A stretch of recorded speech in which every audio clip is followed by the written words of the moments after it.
fakkaata. Mina barreessan misala dhagaa jirtan qoqooda waliin gayaa oduu Amboo qabannee dhufne jirra.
oduu magaalaa Amboo irraa amma nu dhaqqabde isinitti himna. Awwaalii Haacaaluu Hundeessaa magaalaa Ambootti yeroo ammaa kana geggeeffamaa jira. Awwaalii kun inni kan ta'uu deemu sirna awwaalcha haa jedhuuti bakka isteediyeemii Ambootti ta'uun dhagahamee jira. Mootummaan yeroo ammaa kana magaalii Amboo sodaa hamaa keessa waan jirtuu fi hiriiratti dhowaa jedhamee yaadamee waan jiruu fi isteediyeemii Amboo waraanii ooraalii torbaa ganama kana obboroo gara sa'aatii 5 irraa bu'ee eegumsi cimaan godhame isteediyeemii Ambootti karaan geessu kallattii hundaanuu cufamee jira. Kun amma kana oduu magaalaa Amboo irraa dhufte. Yeroo ammaan kana oduun kun dhuftetti magaalaa Amboo keessatti awwaalii sirna awwaalchaa Haacaaluu Hundeessaa bakka isteediyeemii geggeeffamaa jiru kanatti reeffi Haacaaluu manirraa fuudhamee gara isteediyeemiitti geeffamee jira. Sirna awwaalchaa kan gubbaatti miseensa maatii Haacaaluu Hundeessaatii fi akkasumas firootanii fi warra hiriyoota maatiin affeere fi hoggantoota mootummaa qofattu irraa argame. Dabballeen godina Shawaa Lixaa aanaa hedduu gandoota irraa dhufte isteediyeemii keessatti argamanii yeroo ammaa kana maarshiin waraanaa poolisii Oromiyaa sirba dhageessisuu fi magaalaa Amboo keessatti qophaa'aa jira. Sirna geggeessaa yookaan awwaala Haacaaluu Hundeessaa kan gubbaattu pirezidaantiin mootummaa naannoo Oromiyaa obbo Shimallis Abdiisaatii fi akkasumas kantiibaan magaalaa Finfinnee obbo Takkalaa Uumaa argamanii jiranii. Qeerroon Amboo Haacaaluu sirni geggeessaa awwaalaa har'attu haa godhamu malee Haacaaluun waan awwaalamu hin seenu jecha ammaan tana yaamicha guutummaa addunyaatiif dhiyeessaniin Haacaaluun goota Oromooti. Gootummaa isaatii fi kabaja isaa malu waan hin argannee fi guma Haacaaluu baasuu fi qeerroon Oromiyaa guutuutii fi akkasumas qeerroon addunyaa gubbaa jirtanii haqi Haacaaluu akka argamu sagalee keessan ol fuudhaa dubbadhaa jedhanii dhaamicha dhiyeessanii jiranii. Isteediyeemiin Amboo yeroo ammaa kanatti waraana ooraalii torbaatiin eegamaa jirti. Kalee irraa kaasee waraanni mootummaa federaalitii fi mootummaa Oromiyaa magaalaa Amboo dhuunfatanii lakkoofsi poolisiitiif lakkoofsi uummata wal qixaahuun oolu jedhamee dubbatamee jira. Kalee galgalaati haga ganama kana oduun kun qindaa'utti waraanii ooraalii makiina 30 oli magaalaa Amboo seenee himamee jira. Waraanii ooraalii 30 oli kun keessa waraanii 7 ol yeroo ammaa kanatti isteediyeemiitti karaa geessu kallattii cufaanuu cufame. Karaan Amboo seensisu hundinuyyuu cufame. Ummatii magaalaa biraa irraa hiriira fi dhufuu ni danda'ama jedhamee magaalaa Amboo bakka hundattuyyuu snaayiperiin godhamee bakka ummatiitti wal arguu danda'u yookaan hiriiritti bahuu danda'u hundayyuu mootummaan Oromiyaa poolisii isaati humna addaatii fi akkasumas poolisii federaalitii fi akkasumas waraana biyyaatiin eegamaa jira. Kunini haala ammaan tana magaalaa Amboo irraa dhufaa jiru. Kalee galgala dhiibbaa pirezidaantiin mootummaa naannoo Oromiyaa obbo Shimallis Abdiisaatii fi akkasumas hoggantoonni yookaan ammoo dabballeen gandaa godina Shawaa Lixaatiin godhameen maatiin Hacaaluu Hundeessaa OBN gubbaatti dhufe Hacaaluun akka inni Ambootti awwaalame nutti barbaade kanaafuu karaa keessummoota bana magaalaa Amboolleen keessummaa hedduu simachuu deemti keessummaa keenya simadhaa jedhanii dubbatanii turanii obboleessi keenya Hacaaluu akka inni dhabne maqaa balleessanii Hacaaluun Oromummaa ganee jedhamee Hacaaluu ijjeessisanii jedhee waan fakkaata dhaamsa karaa OBN qophii afaan Oromootiin maatiin Hacaaluu Hundeessatti dubbate jedhamee odeeffamaa ture. Kun kanumaan adoo jiru kalee odoo gaafiif deebiin kun OBN duraan hin kennamin durattu ejjannoon maatii Hacaaluu Hundeessatii fi akkasumas ejjannoon qeerroo Ambootii fi Shawaa Lixaa Hacaaluun goota Oromooti Oromo hundattu waliin dhabe magaalaa Finfinneetti awwaalamuudhaan kabajii isaa malu kennamuu qaba jedhee ejjannoo qabatee ejjannoo kanattu ka dallananii pirezidaantiin mootummaa naannoo Oromiyaa obbo Shimallis Abdiisaa nama bakka mana bo'aa yookaan ammoo mana maatii Hacaaluu fuulduratti argama akka inni bittinneessu waraan isaa ajajee ture bifuma suniin tarkaanfii waraanii mootummaa fudhateeni namni sadii bakkuma sanittu ijjeefamuun ni argama nama sadii keessa tokkini dubbii Hacaaluu Hundeessaa ta'uu kalammaffaa ammoo hiriyyaa Hacaaluu wajjin dhalatee guddatu ta'uun beekamee jira kaasadaffaa ammoo nama ollaa Hacaaluu ta'uun beekamee jira ejjannoon tarkaanfii mootummaan kalee fudhatanii namni sadii battalumattu bakkuma sunitti tarkaanfii mootummaan fudhateen ijjeefame namni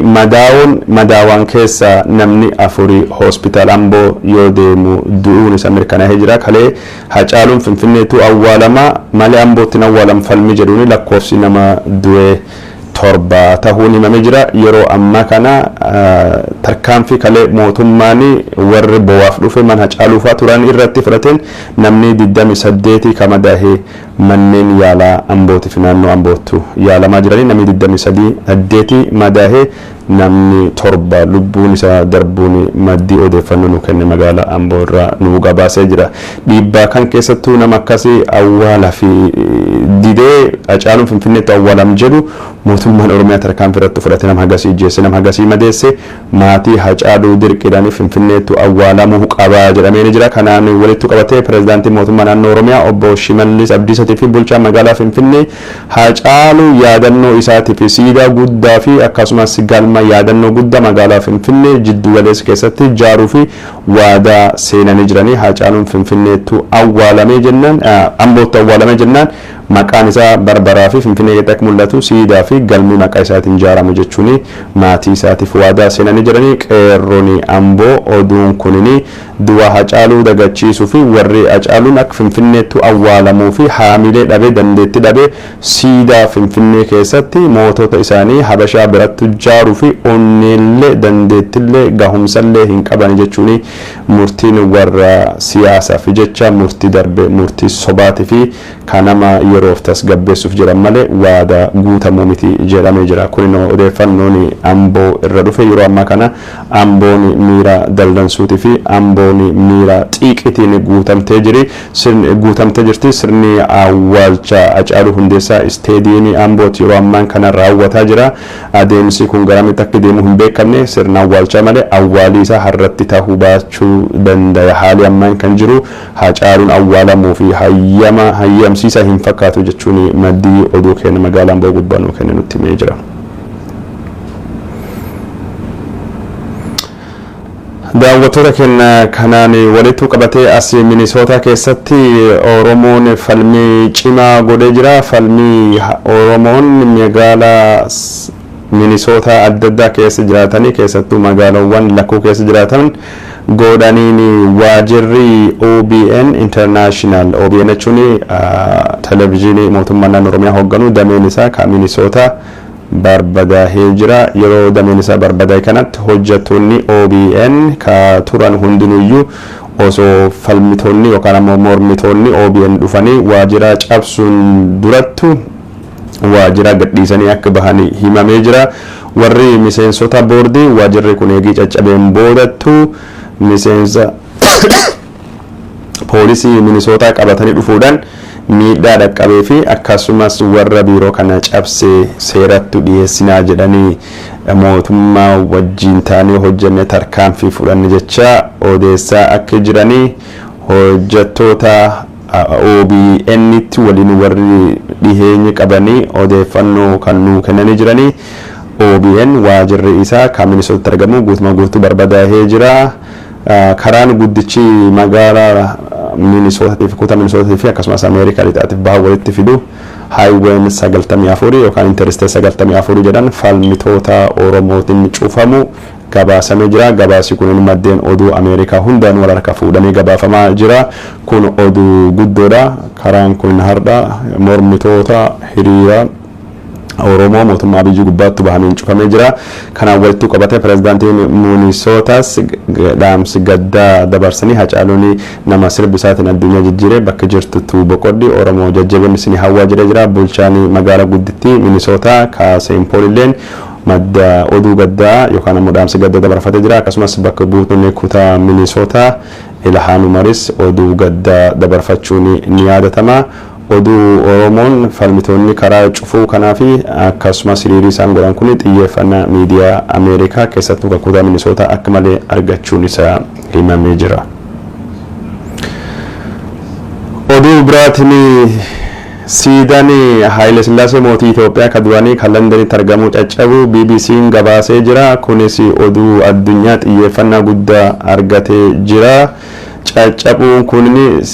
aadaa siidaaleen cunqurfamoo biyya adda addaa keessattuu caccabanii wal fakkaata ka jedhe maddii BBC warra siidaa kan cabse akkamiin akka inni cabee fi qormaatii ka godhamta hullee BBC'n dubbatee jira. Garuu siidaa kan caccabsuu danda'e mormi Itoophiyaa keessattuu kare keessattuu weellisaan Oromoo beekamaan Hacaaluu Hundeessaa wajjin hidhachuu ta'uu BBC'n gabaasee jira. Daawwattoota keenya jaalatamuuf kabajamoo amma gara oduu biyyattuu isin deebisna. Yeroo ammaan kanattu ka shororkaahee jiru mootummaan Abiy Ahmed waraan isaa magaalaa Finfinneetii fi karra magaalaa Finfinneetti seensisu karaa afraaninu du'aa fi awwaala Hacaaluu Hundeessaatiin walitti qabatee balaa uumamuu danda'u irra magaalaa Finfinnee ittisuu fi waraana guguddaa taankii dabalatee balbala karra afraan Finfinneetti bobbaasuun isaa himamee jira. Waraanii bobbahee kunini karaa baha Oromiyaatiif akkasumas kibba Oromiyaatiif gara lixa Oromiyaatti bobba'uun himamee jira. Waraanii kun meeshaa gurguddaa taankii fi akkasumas meeshaa xayyaaran samii gubbaa buusanii warra hiriira bahee kana gayaa ka waan tokko argaa hin qabnetti akka inni bobba'u godhamee jira. Kun jechuun Abiy yeroo ammaan kana karaa nagayaatiin uummata to'achuu dadhabee waraanatti fayyadamuun isaa kufaatii mootummaa isaa kan agarsiisu jechuun warri xiinxalaa kennuu dubbachaa jiranii. Abiy ijjeesu jechuun mo'atamuudha jedhee jira. Ijjeesaa jalqabee jira. Kun ammoo nama badhaasa Noobeelii nagayaa argatee fi mo'atamuu dhugumaa nu agarsiisa jechaa jiru. Akkuma ganama kan gabaasnetti waraanii taankii fi akkasumas meeshaa gurguddaa bira hidhatee masaraa biyyaalessaa 4 kiiloo 5 kiiloo 6 kiiloo karaa Awaareetii fi akkasumas karaa Dirree Masqalaatii fi karaa Kaasaanchis geessu gubbaattu maraa yookaan ammoo taankiin oofamaa ture. Kunin karaa tokkoon mootummaan Abiy akkam akka inni sodaate agarsiisu, karaa biraatiin ammoo humni waraana harka qabne jedhee uummata sodaachisuu fi maal inni itti fayyadamu ta'uun himamee jira. Odoo kan irratti dubbachaa jirru kalee halkan guutuu masaraa biyyaalessaa 4 kiiloo fi akkasumas gara Piyaassaa keessatti rasaasii odoo addaan hin dhaabanne halkan qixxeerraa kahee rasaasii dhukaafamaa ture. Maddi rasaasa kanaatii fi dhukaasa kana maal akka hin beekamne. Haa ta'uuti malee kun jechuun yeroo ammaan tana sodaa waraan keessa jiru ta'uu danda'a yookaan ammoo uummata magaalaa Tarsiimoo ittiin shororkeessan yookaan ittiin sodaachisan ta'uu ni mala jedhamee jira. Kalee galgala waajjira muummichi ministeeraatii fi akkasumas Piyaassaa naannoo kan hundattuyyuu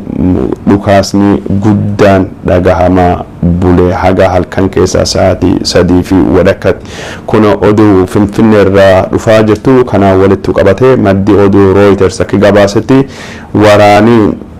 kaashilabboota ka magaalaa Finfinnee keessatti gurmaahee qawwee qabatu kutaa magaalaa Finfinnee adda addaa keessattuu shororkeessaa jira. Gochi waraana jechuun farra Oromoo fakkaatu kun bifa tokkoon poolisii fi akkasumas waraana biyya wajjin ka qindaa'e akka inni fakkaatullee gabaasamee jira. Reuters warra kana ijaan ergee gabaasa kan kenne akka dhageenyetti warri hidhattoota nafxanyaa ka Finfinnee Oromoo irraa ittisuu fi Hacaaluun akka Finfinneetti hin awwaalamne godhuu fi akkasumas siidaan Minilikii Oromoon cabsuu dhufte ka akka hin cabsamne godhuu ka Izeemaa fi Abin Faati dhaabbileen adda addaa akkasumas Bilisiginnaa wajjin tahanii qopheessanii kutaalee Oromoon itti baay'attu Finfinnee keessatti tarkaanfii cimaa fudhatanii kondominiyeemii Oromoon keessatti galtu kan akka Labuu kan akka Jamootii fi Galaanii fi akkasumas ganda qarqara Finfinnee ka Oromoon keessatti baay'attu gubbaatti miidhaa hedduu dhaqqabsee jira namilleen du'ee jira. Kanaan walitti qabatee poolisiin koomishiniin Finfinneetiif akkasumas federaalii warra waan kan gurmeessi jechuudhaan shakkee hoogganaa paartii Baalderas ka ofiin jedhee Iskindir Naggaa to'annoo jala oolchuu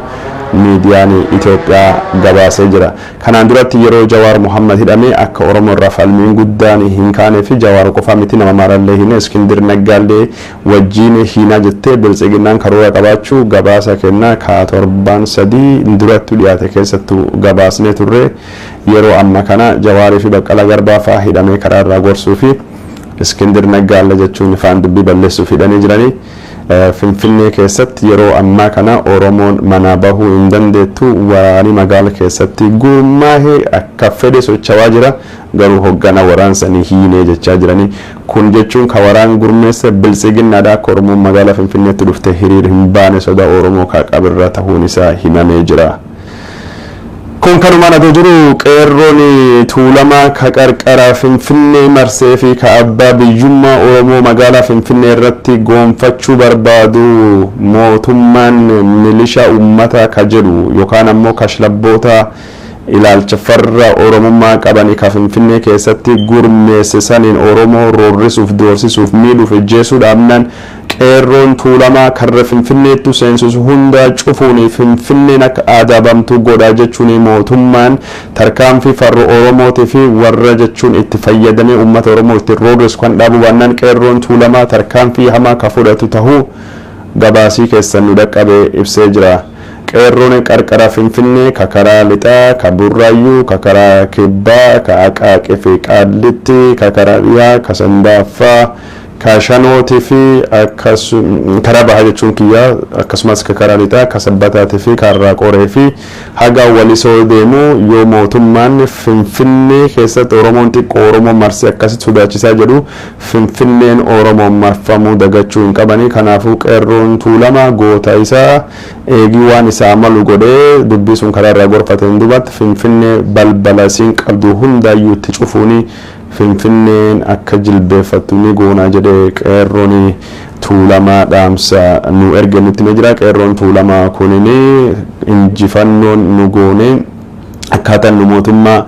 aangoo irratti hin buusne ka waggaa lamaan dura ta'e dagatamuu hin qabu jechuun ibsa nu barreeffameen nutti himamee jira. Kunini ejjannoo qeerroo tuulamaati yeroo ammaa kana mootummaan tuulama waliin jiraadha kijibaanii tuulama fayyadamuullee yaadu qeerroon tuulamaa Oromoon Finfinnee keessatti miidhamaa jira kan obsinee hin laallu tarkaanfii barbaachisaa fudhannu jechuun qeerroo Finfinnee keessa warra Finfinnee keessa qeerroo marsin jedhu Finfinnee keessatti marsuu deemnaa jiranii.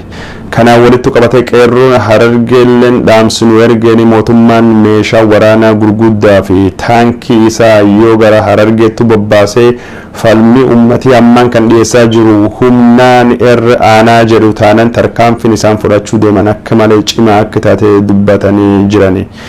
Yoo Hacaaluu Hundeessaa Finfinneetti awwaalamee kabaji isaa malu hin arganne yoo ka Jawaar Mohammadiitiif warri hidhame gadi hin dhiifamne yoo mootummaan komaand poostii Oromiyaa keessaa ijjecha Wallaggaaf Gujii kan hin dhaabne taate aangoo isaa seera al dheereffachuu kan hin dhiisne taate qeerroon Harargee tarkaanfiin inni fudhachuu deemu cimaa tahaa keessattuu waraana Oromiyaa keessatti Harargee keessatti meeshaa gurguddaaniif deeggaramee uummata gubbaatti miidhaa dhaqqabsuuf yaadu sochii isaanii ugguruu fi karaa akka inni cufuuf boba'aan Jabuutii irraa baaburaaf makiinaan akka hin seenne godhuuni Itoophiyaa sochii isii ka boba'aa ugguruuni dinagdee biyya suni laamisheessuu dandeenya. Kanaafuu mootummaan tarkaanfii humna irra gara mariitu deebi'ee gaafii uummata Oromoo daddaffiin deebisuu qaba jechuun qeerroon Oromiyaa bahaa dhaamsinuu erganiin dubbatanii jiranii yoo akkas hin taane qeerroon Oromiyaa bahaa boba'aa Oromiyaa fi Itoophiyaa seenuu hundayyuu dhaabuu danda'anii yoo mootummaan boba'aan irra dhaabbate waraana isaa olii gad fiigee nu adabuu hin danda'u yookaan tarkaanfii fudhachuu hin danda'u tarkaanfii kana fudhannaa jedhanii qeerroon Oromiyaa bahaa dhaamsa isaaniitiin akeekkachiisanii jiru. Kuni kanumaan odoo jiru magaalaa adda addaa keessatti falmiin jiru itti fufee qeerroon Oromiyaa poolisii Oromiyaa wajjin mari'achuun bakka hedduu keessatti mana hidhaa keessa nama hidhame baasuun poolisiin Oromiyaa gaachana Oromooti raayyaa biyya keessa lammiileen Oromoo jirtu Oromiyaa gubbaatti hin dhukaasina jechuun dhaamsa dabarsaa jira. Magaalota Harargee Bahaatii fi magaalota Arsii Lixaatii fi akkasumas magaalota godina Jimmaa hedduu keessatti qeerroon Oromootii fi poolisiin Oromiyaa